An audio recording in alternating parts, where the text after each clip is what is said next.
AI एवं digital साधन use करिकी सोशल मीडिया रे आम राज्य आ देशर कॉन्स्टिट्यूशनल हेड मानकर अश्लील और आपत्तिजनक फोटो वीडियो पोस्ट गोटे ट्रेंड रे परिणत होती। तो से तार तदंत करी आमे commissioner police cyber police station तरफ जड़े व्यक्ति को आमे गिरफ करिचु। विश्वजीत साहू बोली व्यक्ति घर कटक कटक रु तांको आमे गिरफ करछु।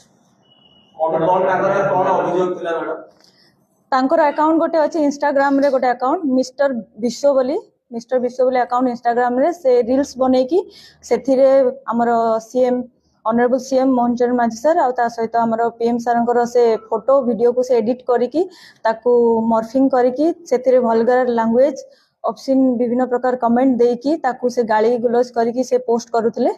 तो से गुडा को पब्लिक रे शेयर हेची मिलियंस ऑफ व्यूज रे लोक मन को विभ्रांत करबा चेष्टा करा जायछि। तो ता ऊपर ए एक्शन टा निया जायछि।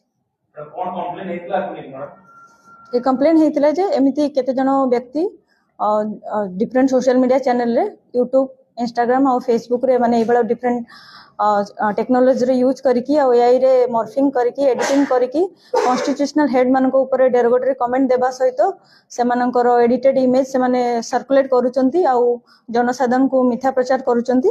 तो से मान को अगेंस्ट रे हमरो केस गोटे हे कि कार्यानुष्ठान निया जायछि। अच्छा विश्वजीत कोन को निर्दिष्ट पार्टी रो गोटे मेंबर की विश्वजीत साहू जने युवक अछंती से कोनोसी पार्टी रो मेंबर नहंती।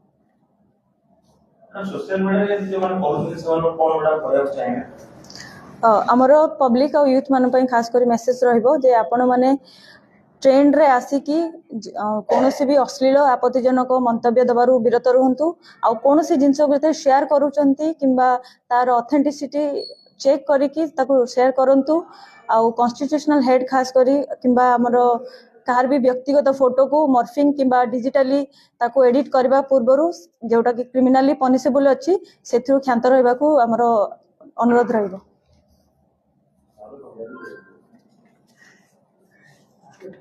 Ready?